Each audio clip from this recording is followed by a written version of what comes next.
we're here to talk about something different than usual, the World Championships invite structure, and the point systems and all that good jazz. We also have like a few creative ideas on like if we were in charge, what could we change about it? What might make it better? Just something fun to do in the downtime.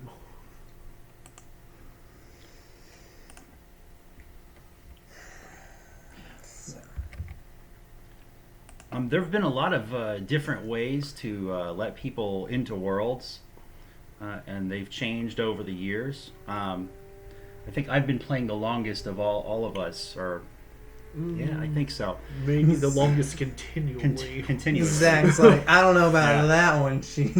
But so the first system I remember around like 2004, 2006, somewhere around there was like they had national championships in U.S. and Canada, and I think some other places too.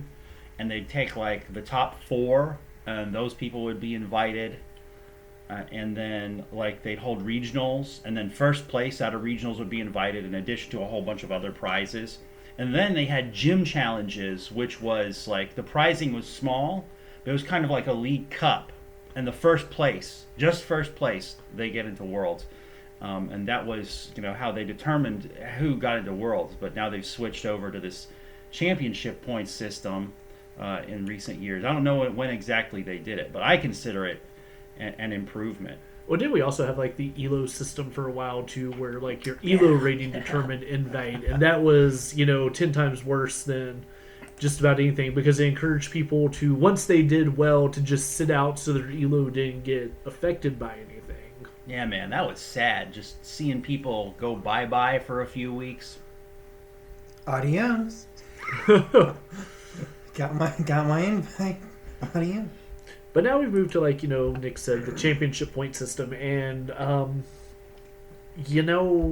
it's a step in the right direction, but there are definitely still some issues with it.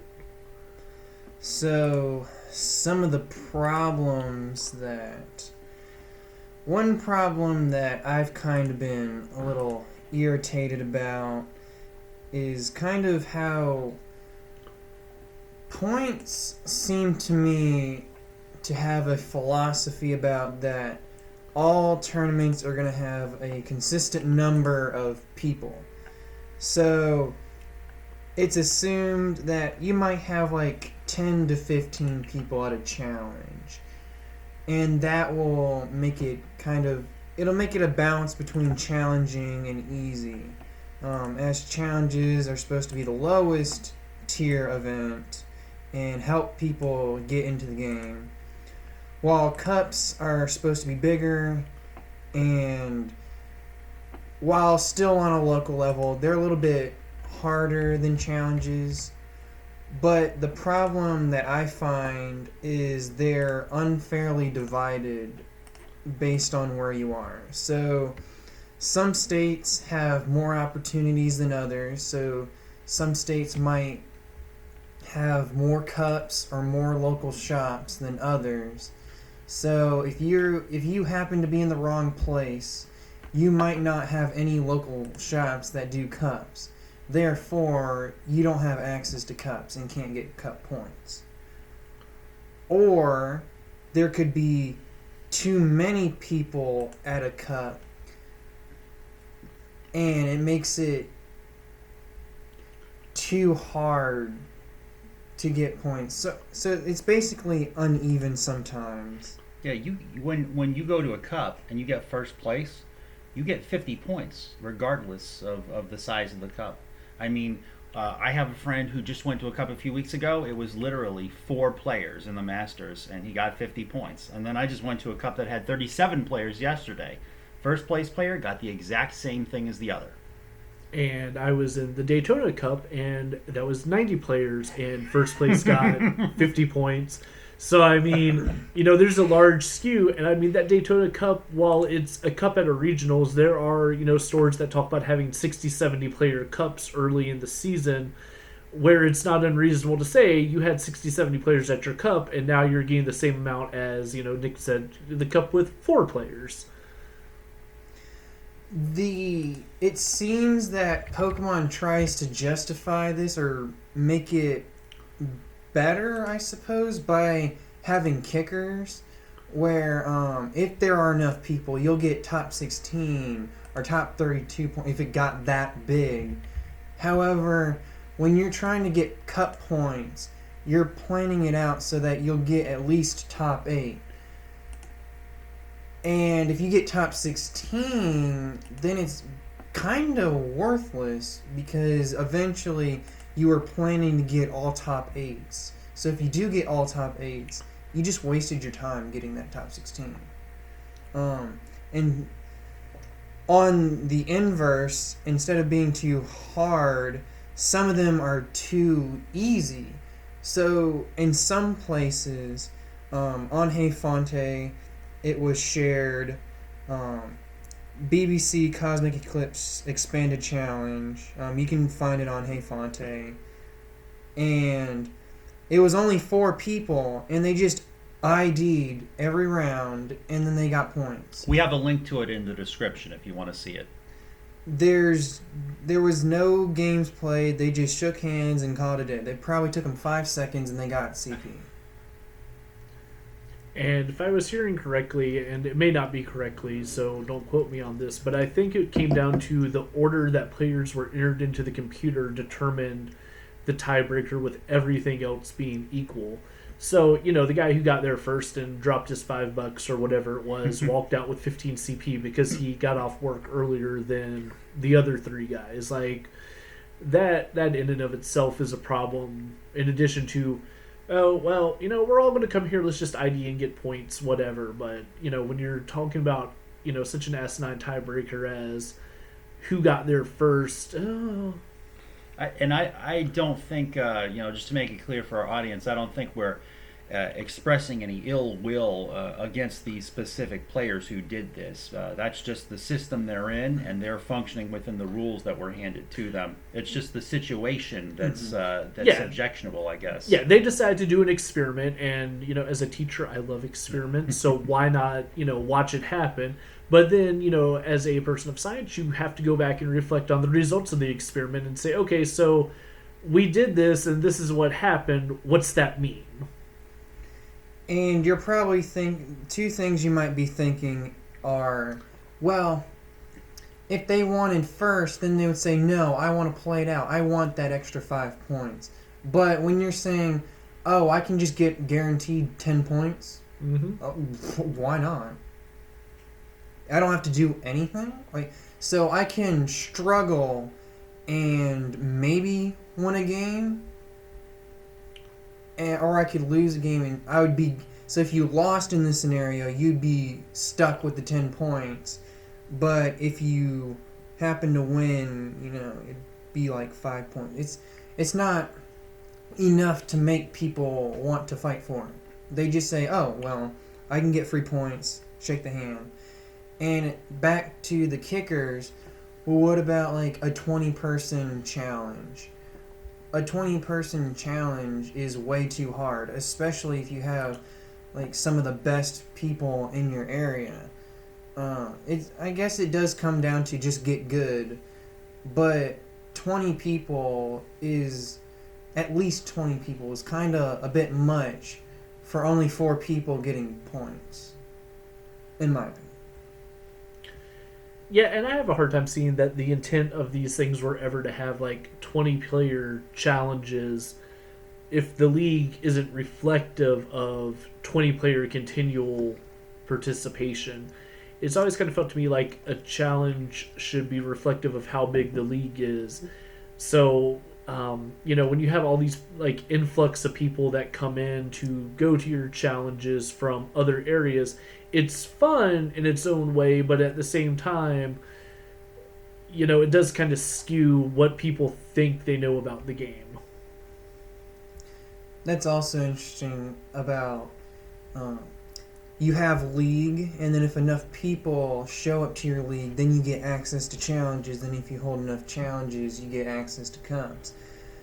But why should anyone show up to challenges, a league in general, when they just swing by and hit up the challenges? that's kind of an interesting point. And I think like one big problem that I continually hear with people in this current system is how much it comes off as a pay to win setup. Um, with the kickers and the best finish limits, the best finish limits, the stipends, all this going on, you do encourage people to travel more than they should have to continually play weekend to weekend to get, an invite.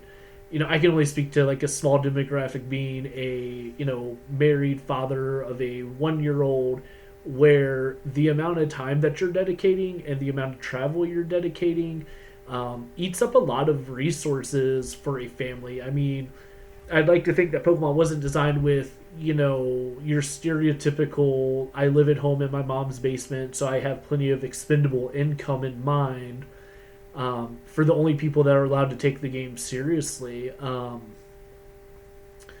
I'd like to think, they want wide varieties of people to, enter into events and things like that. But, when you said like a best finish limit for regionals at 4, and, your nearest regionals, if you live in, say, the Midwest, is 5 to 6 hours, it's a whole lot of travel. And I mean, I think a lot of TOs try to pick the best of both worlds with, Daytona is the most recent one I went to. It was the weekend after Thanksgiving, so it's probably easier for some people to travel down there on that Friday because they probably didn't have to take off work and this, that, and the other.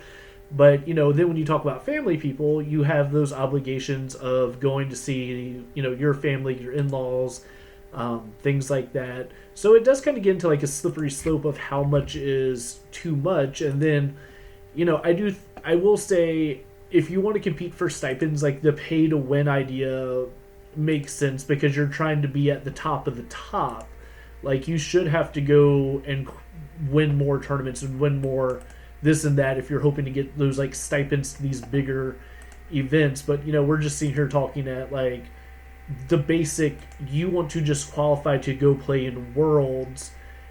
It almost locks people out in a way with the amount of continual participation you have to do. I mean, there are times where I'm jealous of some like the European Cups and Challenges that run best of 3 Swiss, because it accounts for like that variance of, oh, you took the deck that really should have done fine, but you didn't hit any optimal matchups, but in 2 out of 3 you have a chance to play out of it.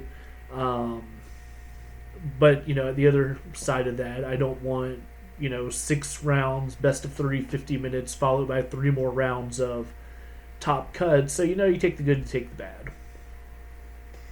Yeah, it just kind of goes back to the 15 and the 50 points that you get from a cup and a challenge. How I think it goes back to what I originally said, that they imagine that there's going to be this certain amount of people and that they're going to be relatively the same skill. Like, of course, there'll be outliers, but it's going to be like a bell curve of skill.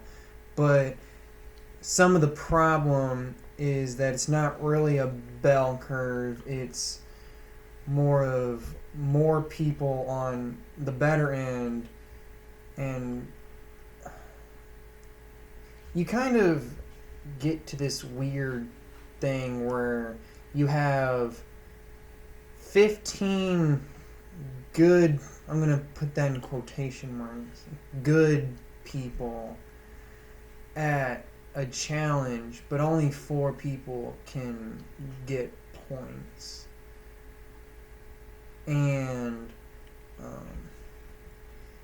you kind of, let's say you work your butt off and you get 5th all the time, or kind of a joke is about being on the bubble. You do all this work, you played your best, but you barely missed it because of how it's set up. Like, only 4 people can get points. Someone's got to miss out. It's just the way it is. You're probably going to be in it. And because of randomness, there is a lot of actual randomness in tournaments because you don't know who you're going to get paired up against. And then that sort of becomes a domino effect. So one person can decide to run a random deck that normally would not be played, but because this is a challenge, you have that one guy who has to play that deck, and you ended up getting caught in the collateral. So you had a bad round one. Well, now you're not getting first. So you got unlucky. You're not getting first now. So you're like, all right, I guess I got to play it out. Well, because you got skewed on the bad end, you're kind of...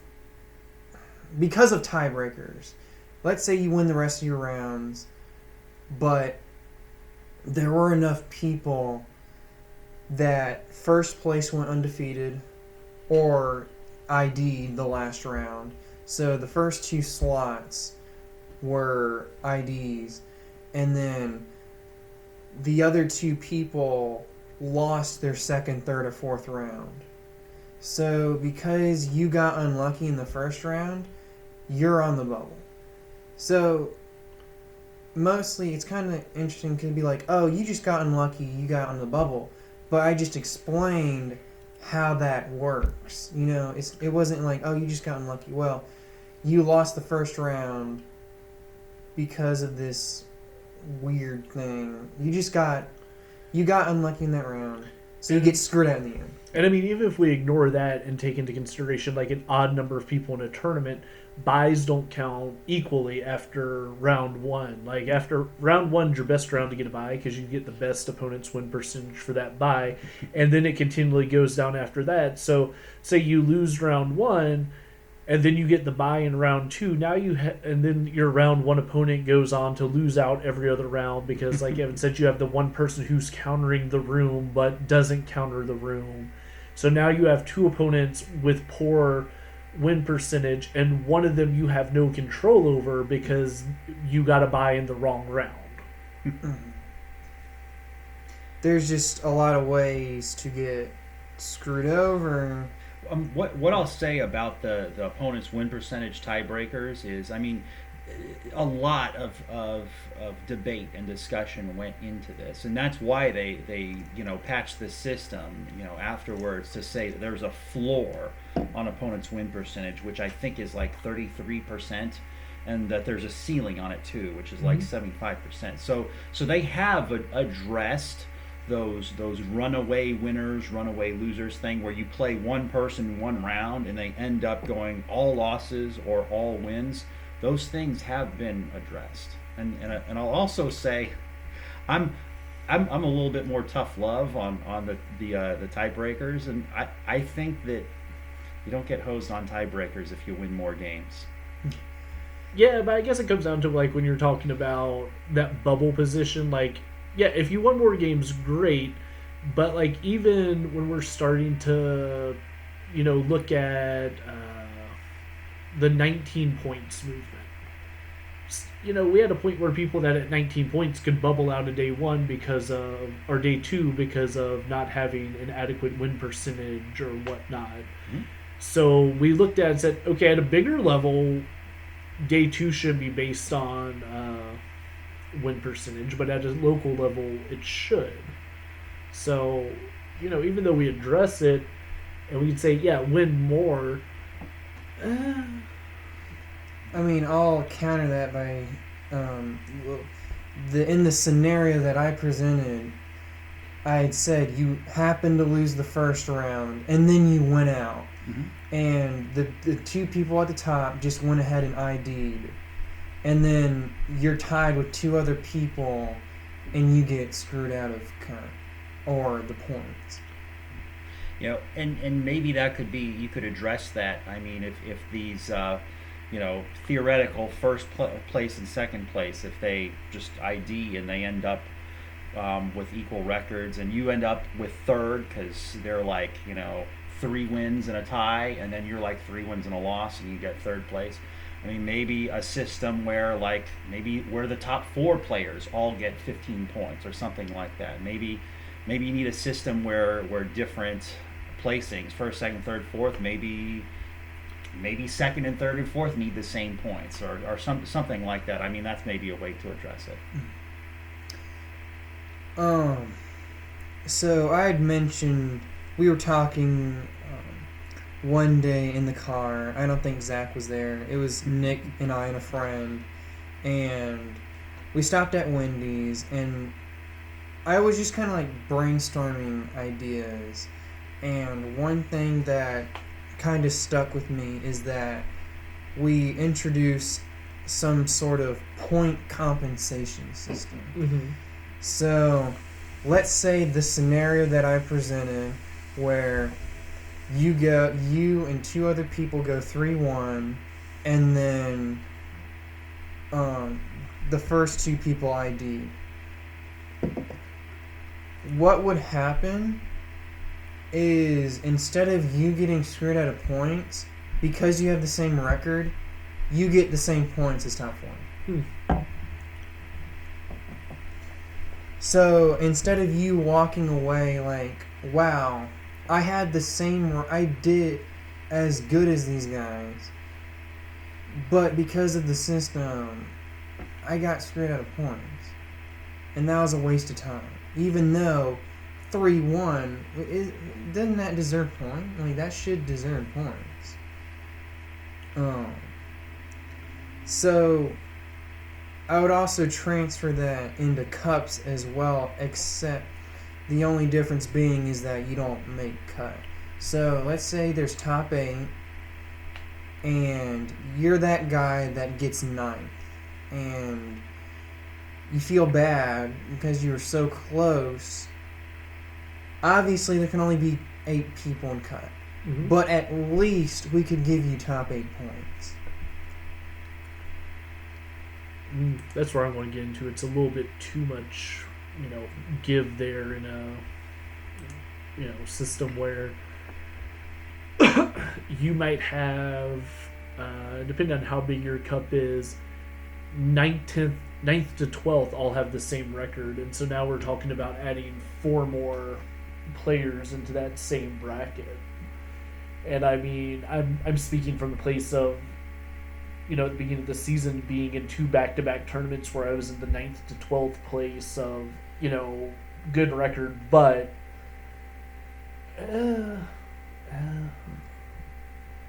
it does, in that part, I suppose it does get a little weird. Maybe you could say, like, only 9th or only 10th. You could do it to an extent. You could say only 9th and 10th get it, but if you're 11th and 12th and beyond, like, that's too far down. But if you're right there, like, maybe 9th and 10th would be the limit, and then in challenges 5th would be the limit, but then after that's like, no, you really need to do better at that point. I can even see it if you're going to say, if your win percentage is within 0.1 of the person who made it, you're talking about 2 people that played an equal strength of schedule, and it just so happened that one person's opponents becomes better than you at some point.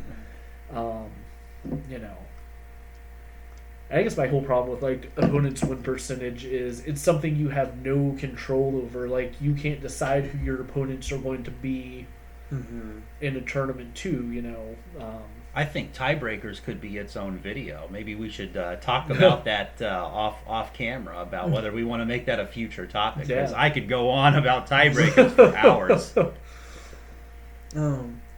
Going back to compensation, I was looking at Bulbapedia, and I was looking through the history of points and the systems, because obviously I'm younger than these guys, and I started in the black and white area and middle end of black and white, start of X and Y, so I was always with points.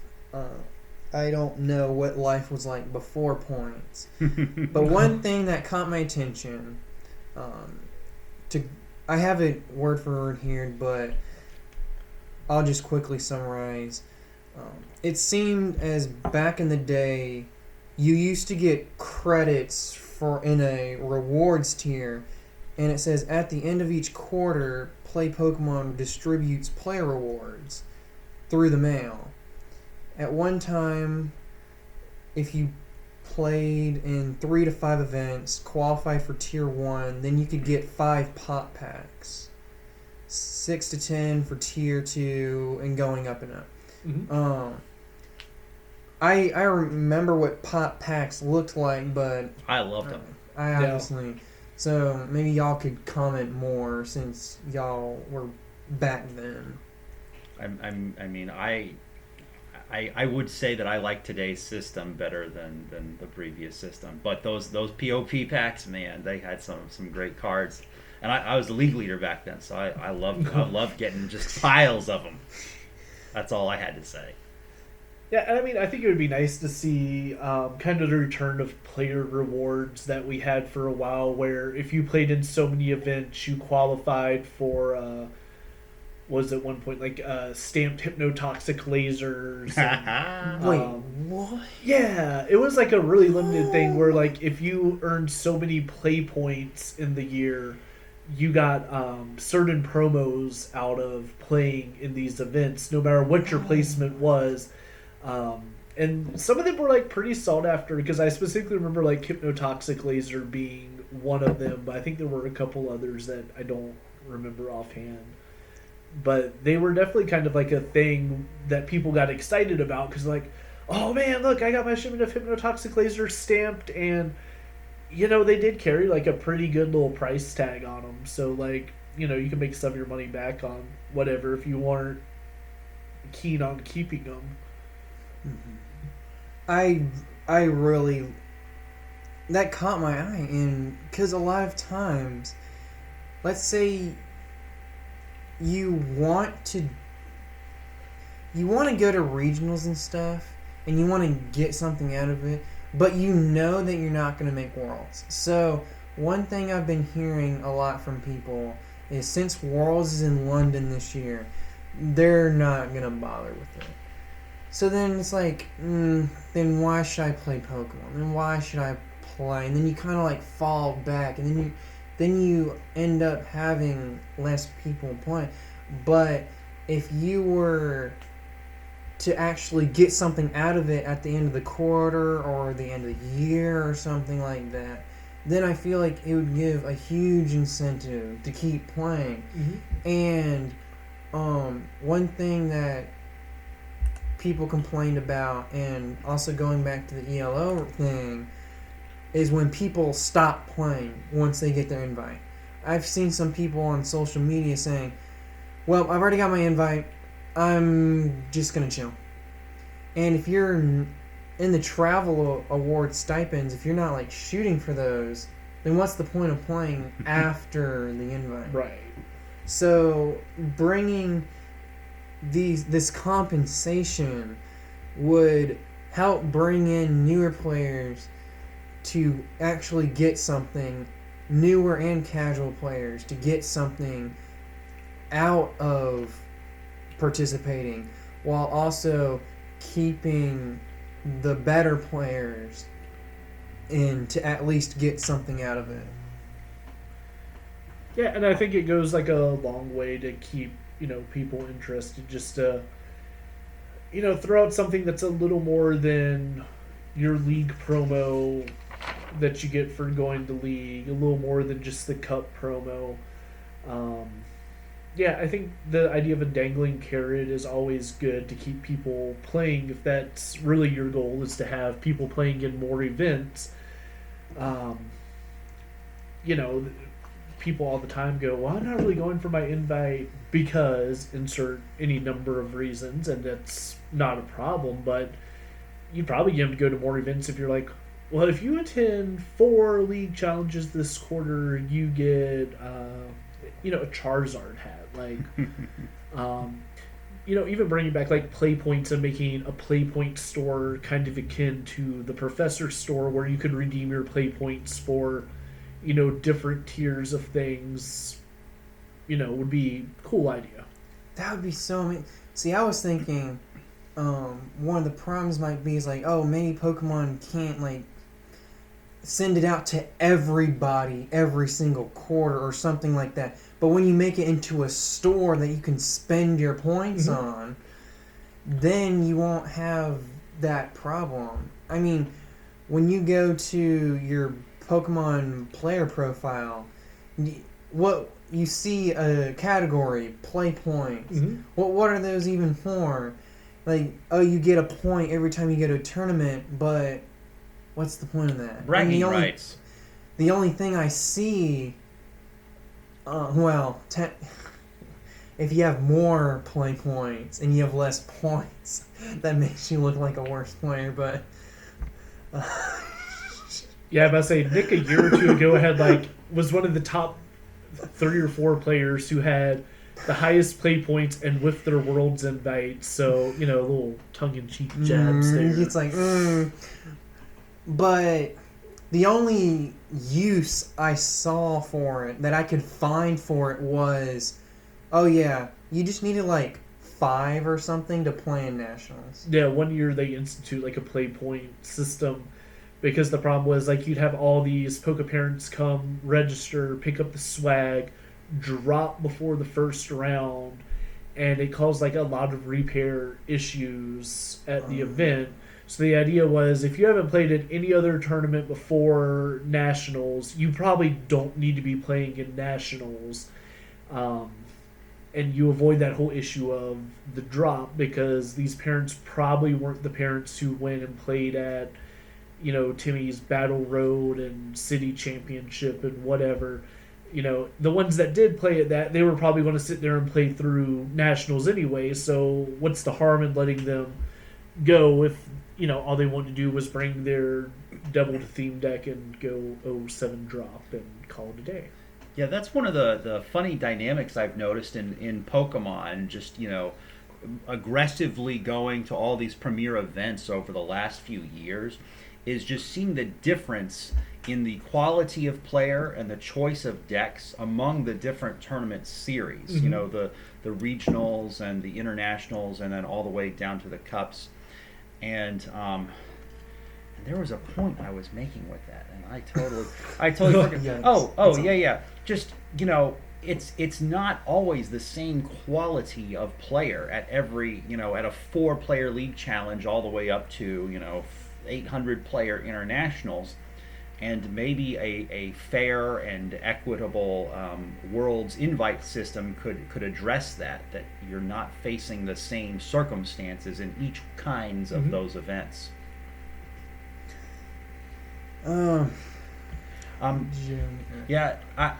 It looks like you're about done through your notes. We actually had specific proposals, and Zach, I was able to get up your PowerPoint. Was there anything else on your notes you wanted to get to before we got to the specific proposals for your system? Going back to how I feel that some challenges and cups are unfair, like going to a 90. So after we were done talking about like IDs and all that, I'm just gonna ID and get an easy dub. Going back to the extremely difficult challenges and cups, like the 90-person cup at Daytona. Or the 80-person challenge on Friday.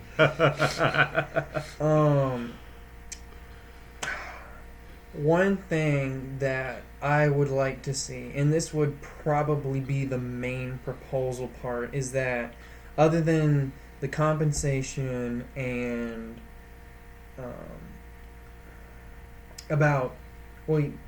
that also goes into compensation. So just compensation in general, with a little bit of points for the bubbles, and then compensation as in packs in the store. We could literally have a pop store. That's literally what they could call it. Pop store. You just go in, you can spend your play points, and they'll ship it to you through the mail. Probably the Play Store, because we're no longer Pokemon Organized Play, which is where Pop came from. I like Pop better than P! Exclamation point P. Yeah. I like Pop. But for the difficult challenges and cups, it would be dependent on round. And so if you have a huge amount of people and you get so many wins, but then you don't make top 8 because it's so big, and then you get like top 16 or top 32 points, those points kind of become useless. So one thing that I was thinking is bonus points. And these bonus points would account for these huge cups. So in order to get these bonus points, you have to have a certain number of rounds.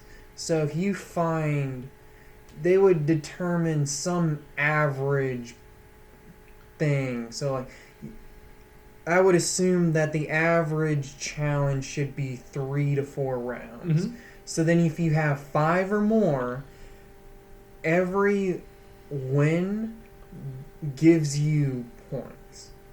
So people don't feel like they wasted their time, or it would incline them less to drop. Mm-hmm. It would say, hey, you can at least get something. And these would still count for your best finish limit, so you can't just get 1 win, then drop, then 1 win and then drop, and then 1 win and drop, and rack up points. No. Those little bit of points, that would be a finish. Mm-hmm. We're basically just saying that because you went to a bigger one, you can get more points. Yeah, I think the idea of like the kicker, like having 2 levels of kickers. You have the kickers for how far championship points go down, and then you have a kicker that alters the CP awarded at an event. So, we take the 50, 45, 25, 20, 35, 35, whatever the current cup breakdown is. Cup, yep. It's 50, 40, 32, 32, and then 25 for the top 8. Okay, so you take that and you say this is the minimum amount of points that are given out if you achieve top 8 kicker. And then, as you get closer to having a top 16 kicker, you start adding 2 or 3 points into each of those tiers to say, okay, well, your 90-person event should carry more weight than the 4-man cup that somebody went to. But we don't devalue that 4-person cup, so that when you show up to the 4-person cup, you don't just walk out and say, whatever, I'm not playing because there's only 4 people. You still play, you still get your 50, 40, 32, 32 based on being a 4-person. But then as you go up in the difficulty of the event by having more players, you say, okay, now you've hit a bonus tier, so now it's 55, 45, 37, 37, or whatever. It just makes it fair. Like, I don't think getting 50 points for a 90-person cup is that fair. If we switch to this kind of system, where you bump up the points a little bit just based on attendance, I still think you've got problems. So back when they did the invites based on your ALO rating, one of the complaints that people had was, well, the more rounds that you play in a tournament, that's more matches to you, and thus more opportunities to increase your ALO rating. And so I remember one of the common complaints back then was, well, if you're going to go to this area that's just saturated with players, and you get extremely long events just because of the number of players, well, that gives you an unfair advantage in the ALO system. I mean, really, I see this whole thing of refining the invite process, I see it as a game of whack-a-mole. Because every time you fix a problem, you're going to have another problem pop up. So I think it does solve some problems, but it's also going to create some problems. It's going to create animosity towards the players who live in areas that have a higher player population. Yeah, I don't know though. If you don't change the numbers on the invites and you say the minimum is still the minimum, I think you appease more people than you piss off. That's possible. Because, I mean, if you get an easy 50 points, I don't really know how you can... I kind of don't know how you can be that mad that... Oh, well, this was easy points. This cup over here that was held at a regionals felt kind of like a regionals. Therefore, it should be like it's the same kind of deal. Right.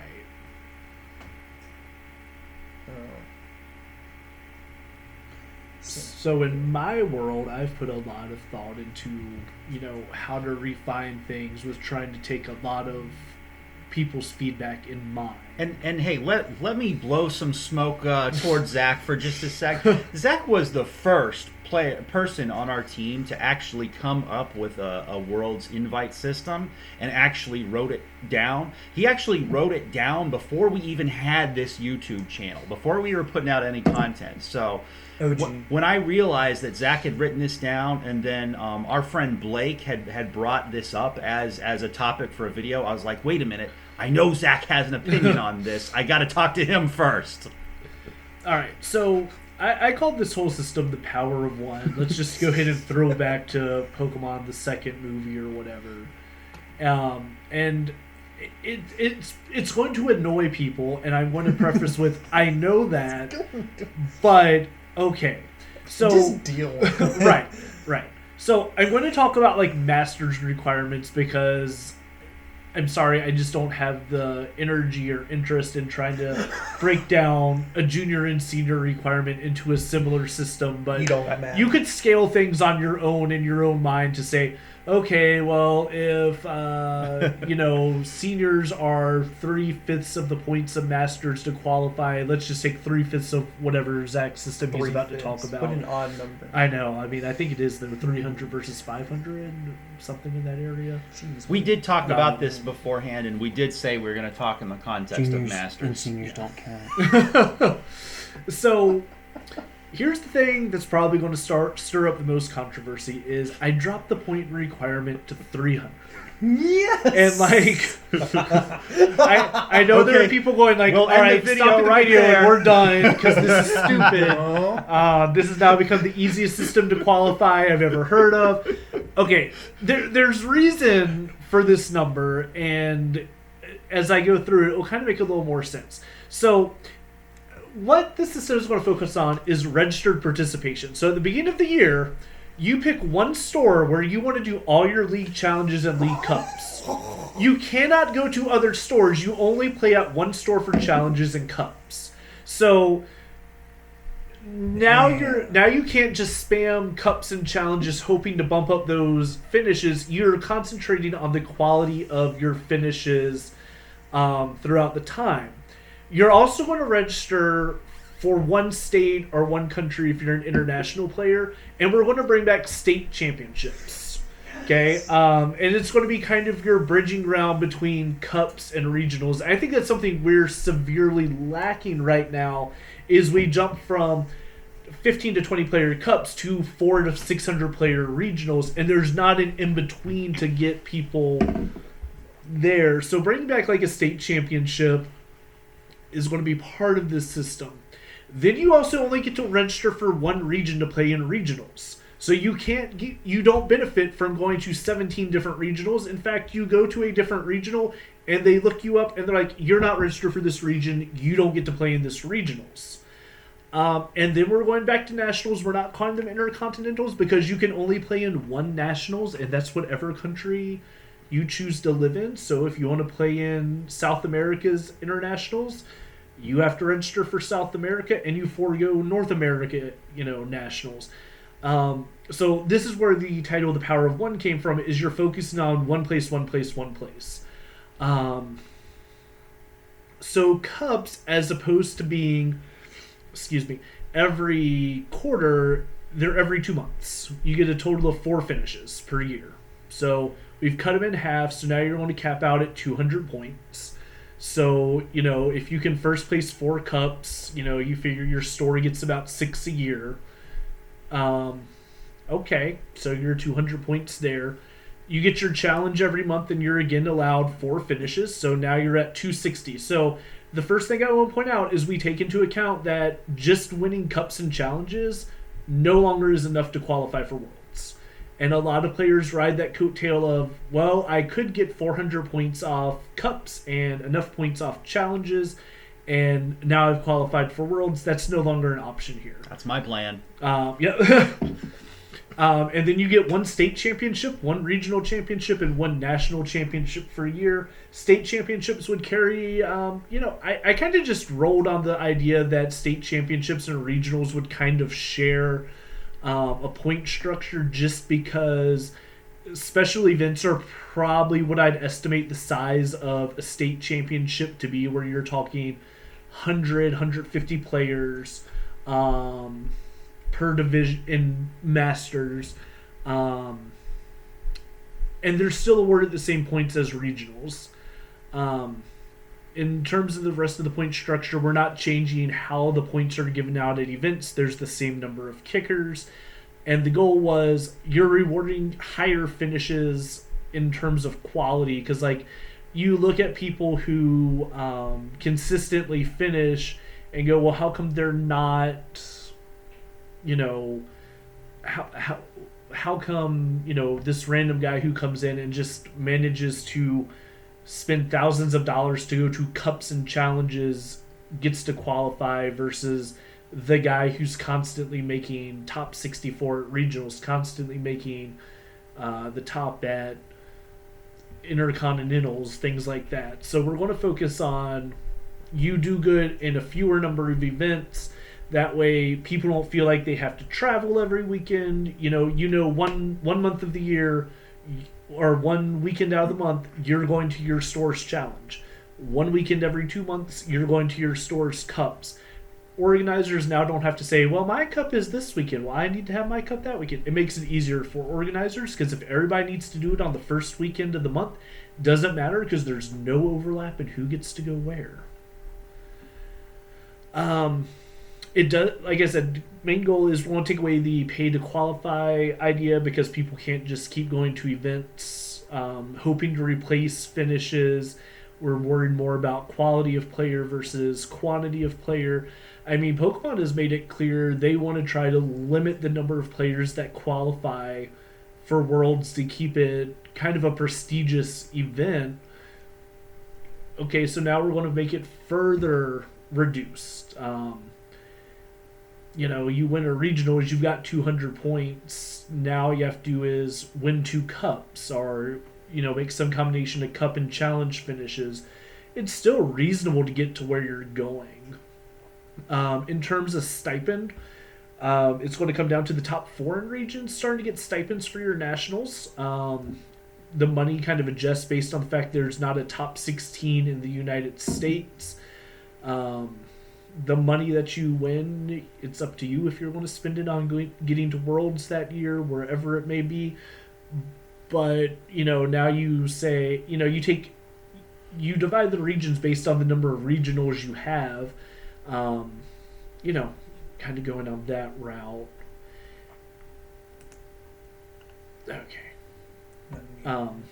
But yeah, that's my idea, just that, let's reward players who are finishing better and don't have to take 30 tries to fix an event. Like, you're fixing an event might play into the fact that next year you fixed yourself enough to better chase your qualification. Your state championship might be in the fall, it might be in the spring, and then your regionals is kind of opposite that. So maybe between states and regionals, now your goal is I need to finish higher at, whichever event I have coming up later in the year. What I'll say about state championships, being at different times of the year, that would be better than what they had before, when they were doing state championships. So they're doing regionals right now. They're doing regionals continuously throughout the year, and I kind of like the idea of a continuous event series. Mm-hmm.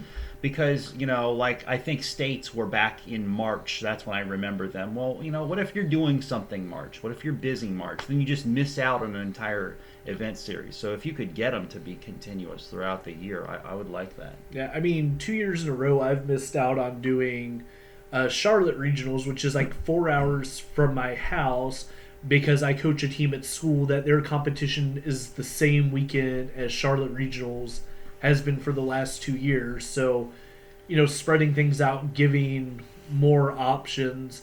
You have regionals on the same weekend, it doesn't matter because you've got your one regional limit, I think it also make people take the tournaments more seriously. It's like you can't. It's not just oh well, I'll just go to another one, or oh well. It's like, wow, I actually need to practice this deck, get it serious, and I think that will, I guess subliminally. I don't know the right word, but subliminally, subconsciously maybe. Subtly? I think subtly is better. Cause people to pick, I guess not fairer, more consistent. Maybe, yeah, more. Not these random stuff that you just bring to a cup just because you're hoping to outsmart the mousetrap or whatever. Yeah. It'd be like, oh, well, I have one chance, so I really can't afford to blow it on this meme deck. Like, it's like, I really need a solid finish here, so I'm going to pick a safer deck that you probably would see at a regionals. Right. Or maybe if you're going to play some wacky deck, some rogue deck, you had better be pretty darn sure that you know what you're doing and that it's going to work. Yeah. Instead of, oh, I'm just going to screw over one guy round one. I'm going to Buzzwell Wide Winds round one and then just drop. I'm looking at Zach's notes here, which that you can see them on your screen. The yearly event structure. It looks like you've got just 5 series of events: the Cups, Challenges, States, Regionals, and Nationals, and that's all that there would be. I mean, you would still have Worlds, but no, there's not like an event, anywhere in between. One thing that I kind of kicked around, and I just couldn't settle on saying this is a good idea or this is not a good idea, and so I didn't include it and just kind of wanted to leave it as a point of, let me mention it and talk about it, is having like a qualifier where like you're paying for no prizes except for your invite to Worlds. Oh. So you pay for, whatever entry fee they calls. You use a scaling system. The more people you have, the more people get their invite within a reasonable amount. You have 5,000 people enter, maybe the top 64 earning an invite. That way it kind of is almost reminiscent of the old last chance qualifier. That's what I was about to say, yeah. I kind of like, that was my first Worlds experience, was getting to play in the last chance qualifier. Oh, did you fly to Hawaii? No, it was when Worlds was in DC and they had the grinder. Oh, okay. Yeah. So I mean, I didn't go out to Hawaii for it, but like going up to DC and going through the grinder was a lot of fun because like I went, I don't know, I think you had to win like 6 rounds. I went 4 rounds with Pyroar, and then I played Empoleon. So Get good. yeah, right, like, just win. Yeah, Just win. Just getting good. Yeah, the idea was so many people were playing big basics, and the guy just outsmarted the wheel and said, I'm going to bank on playing all the Pyroar decks all through this grinder, and I'm guessing he did, because there we went. Empoleon, getting good. Right. A picture of Empoleon, getting good. You'd have some kind of LCQ or some kind of gym challenge type thing where the prize is just a World's invite. Right. But basically this series of 5 events we're looking at here, and you would pick 1 states, 1 regionals, and 1 nationals that you could play in, and that's it. You'd be locked out of all the others. Yep, and you have to pick at the beginning of the year. Like, you can't say midway through the year, ooh, this is where I want to go. The only way that works is if you make your play account in the middle of the year. As soon as you go online to verify your account, what store are you playing at, what state are you playing in, what regional are you playing in, what national championship do you want to play in. So if you've missed out on your state's, championship for that year, maybe you pick the next state over so you can still play in a state or regional that year. Okay, and you're saying cups every 2 months, and challenges every 4 months, and you have to pick a league to affiliate with, I guess, and so you're not driving 5 hours to some other cup somewhere else. We're not flying up to New Hampshire. Could you have what? So my initial thought is like, there's not a lot of opportunities to play, and I know that's the point of it. But one thing I was thinking, there's a lot of dead time in between these events. So go to your local league, support your local tournaments, So, have some fun with the game. So when you do want to play that stupid meme deck, you go to locals and you play your random deck. So one thing that I was thinking of is having a sort of separate kind of thing. Like, of course, this would come down. Maybe it would come down to your shop, but maybe more opportunities for cash. So it's like, well, I can't exactly get my worlds invite, but maybe I'd like to. I know I'm decent at the game, so maybe there could be a sort of separate kind of thing that would cash be. gets into a weird place because it starts to some states you kind of border into the gambling laws. Some places you're bordering on depending on how much cash you win, you have to fill out a W-6 or whatever to file claims for taxes. Now, if you want to go along that thought process, I used to play the Full Metal Alchemist trading card game, and they had these special events at different times of the year. So during November, they had it was called the Kindness in a Can event. Your entry fee to the tournament was 5 cans of non-perishable food, and your tournament organizer bought them to the local food bank. And you played for a promo card called Alphonse Elric, Kindness in a Can. And so it was a competitive event because you still paid cash and you still paid money, and you did the donation as your entry, but there were tiered prizes provided by the company in addition to this promo card. So everybody who entered got the Kindness in a Can promo card, and it was a borderline playable card. If you were playing a specific version of one of the decks, it was a good card to play, but it wasn't necessary. You have to have 4 copies of it. It's not a tropical bean. Right. So you can go into a situation like that where you make more unique promo cards. God knows Japan makes enough promo cards that if we wanted to have a tournament almost every week that offered a unique promo card for your locals, you certainly could. You order the November supplies and you get the Koro monthly 1 week, and then the next week you get the Domino's Pizza promotion, and then you get the 7-Eleven card, and then, oh look, we decided to send you vending sheets this week. You could do things like that to incentivize local level play on the weeks that you don't have the challenge or the cup going on at your store. And I think that's a big thing that I've noticed a shift in the game. When you had cities and you had battle roads and you had the cities marathons that ran the week after Christmas, and it was 5 days of city championships, you had a lot more time to focus on your local store, getting new players, growing the game and things.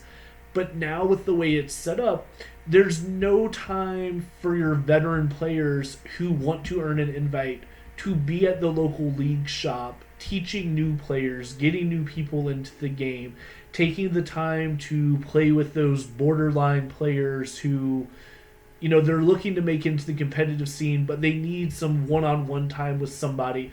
We've almost taken away the focus from the store to the player, and I'm not saying we shouldn't cater to players, but I'm saying if we're expecting these stores to every quarter, every month to give up store space, we've got to do something to also get business into that store, to get The argument's always made we need to get juniors and seniors continually interested in playing. Yeah. But the people sitting here at this table, the amount of weekends that we travel and we don't spend at our local shop, being there to teach a new player or to guide some of our up and coming players, it's really high compared to how many weekends it's. Hey guys, we got a cup. Who wants to go to Maryland to go play in a cup? Hey, let's go down North Carolina. Hey, let's drive out to the western half of our state.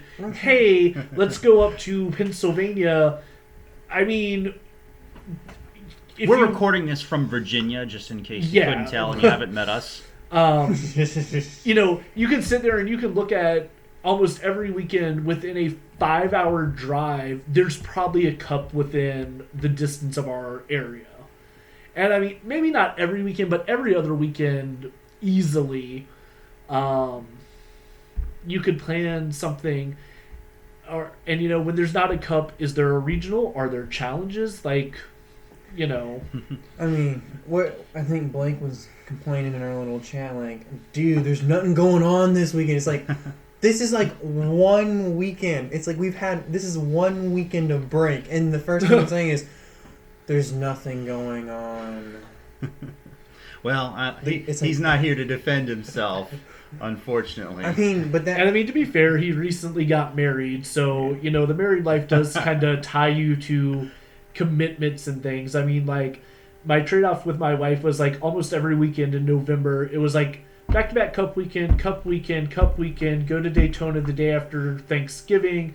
And so in exchange, it's I'm not going anywhere during the month of December because family, holidays, all that stuff. And, as you get older and you consider relationships and things like that, it's something you will have to take in mind if that's, the route you choose, if you don't choose to be, forever alone kind of thing. I've heard many discussions about the world's invite structure and how they should make events go. And I mean, a lot of people, they just don't understand what it's like to be in someone else's situation, in someone else's shoes. So, every single person has different incentives and different things that drive him. And for our friend Blake, hey, if he has to miss out on regionals, just because he has a major life event, whether it's a positive one or a negative one, thank goodness we've got continuous regionals. So, throughout the year, so that, if you miss a few weeks, you've still got other regionals you can go to. We're bumping up against about an hour here. Was there any other points you need to make about your proposal before we get into Evans? No, I mean, like I said, that was my big thought-out proposal that, Nick kind of referenced. My backup one has always kind of been kickers based on, strength of schedule. And I think it'd be kind of interesting to see almost like a scaling point system for, Cups challenges that have players with XCP at XCP to the prize pool, because you're now playing in a harder event. So if you don't like this system, it's not like I'm sold on it and can't say there are better things, but I feel like there are just a lot of quality of life improvements you could make. I re-summarizing what I said earlier, scaling and compensation. I guess since I had technically already said what I said, I guess a couple comments about Zach's system. I feel like instead of every 2 months, I feel like I would like to see every month. So it'd be instead of with our current system, back to back to back to back to back to back, and unlike Zach's system where it's kind of it just feels kind of dead to me. So the only change I would make with the yearly event structure would be make cups every month so that you could at least try to do a bi-weekly kind of thing, maybe. So it'd be you have challenge, then if your store was up for it or something, we have your little league. It would be a league tournament where you can win cash and promos. Promo. You get like promo for entering, promo for winning or whatever. Then you, if your store was up for it, maybe doing cash or credit, and then you get packs that could be provided through Pokemon or something. Just some sort of kind of like a win-a-box kind of thing. Maybe even for these tournaments, it could be a win-a-box, and then if there are enough people or if your store is willing to do it, then cash and then promos. And maybe it could be like monthly promos so that you'd have at least two chances. Like, well, I couldn't make this money tournament, but I know that in 2 weeks I can go to the second one. Mm-hmm. So you could do monthly promos because they make so many promos that we never get from Japan. Right. And that would alleviate the dead time while also not adding to the CP. I think the CP I think it's okay at 300. It would be one of those you'd have to play in it to get the feel of it. Yeah, it'd have to take your trial period. Yeah, it would need a trial period. But I really like the yearly structure, and you could still add on the compensation by attending. You could also apply the compensation to league, so there would be more incentive to attend league. So you get your point from league.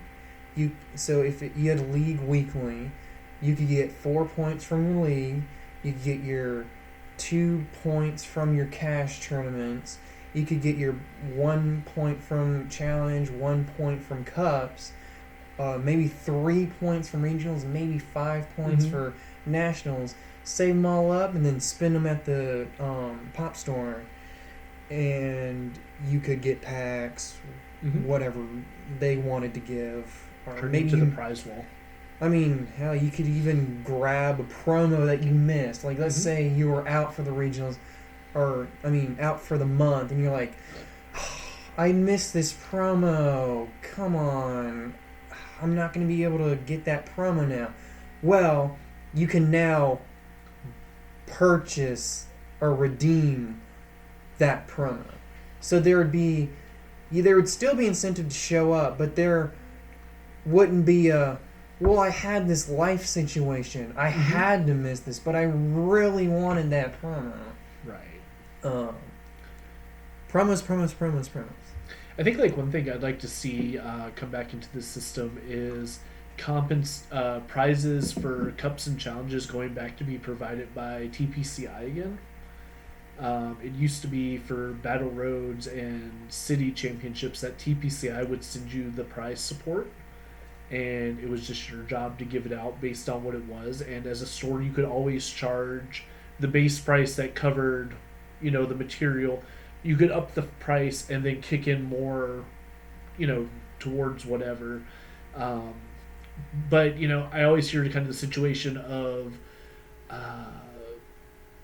the pricing for like cups and challenges being disproportionate in some way, and just starting to make like a unified push for what the top, like what's the minimum first place should get in an event. Go to the judges too and say what's the minimum you should be giving a judge in terms of compensation, and say, okay, as the company, we need to provide that to you. You're going to pay it at cost, and let's just say you're paying just at MSRP on booster boxes. So you can charge the base MSRP, or you can go up to what your shop charges per pack or per box, break it down that way, and you can kick that extra money to a split of, adding to the prize pool, adding to the judge pool. That way there's no disagreements about, well, how come my 80-person League Cup gave out 5 packs to first place? Yeah. I think that there is much to be said about the prize structure in terms of like money and booster packs, not championship points, and yeah, I think that could be another topic for a future video. But yeah, compensation, scaling, and then registering. I guess those are the big 3 ideas that would go into reforming the World's Championship invite structure. And we invite you in the comment that if you have your own ideas or comments, to, go ahead and comment. What would you do? What do you think about some of these? Do you think like we're not expecting for TPCI to one day just go, yep, we're taking Zach's idea here and throwing it up. But like, do you see the validity in any of the points that were brought up? Do you think, it makes sense? Things like that. So. But TPCI, if you are watching, man, congrats on making your invite structure better over the years than it was in the past. It can only go up. And I like cups and challenges more than I like states and nationals. So keep doing that. I hate cups and challenges. I like regionals, and you should bring back states. Nick and I are opposites. You'll go to every single. This is fun and off topic now, but Nick will go to all the cups and the challenges. Oh, hey guys, yeah, I'm going to double cups, or even I'll go to 3 cups this weekend. Anyone want to get a hotel or stay at a friend's house? I'm going to the Exxon Invitational in West Virginia, and I'll be like, I'd rather just go to a regionals. Yeah, we're just 3 guys who happen to have a microphone in front of us. So anyone who's watching this, if you want to post your own proposal in the comments, we will, at the very least, we'll look at it. Your opinion is just as valid as ours. I mean, I pop on our video comment section every day, at least for like 5 minutes, and if somebody said something, I try to hit up a response if nobody's responded to you. And again, just like, comment and subscribe, share it out with your friends, anybody looking for it. But we'll see you next time. Yeah. Adios. Goodbye.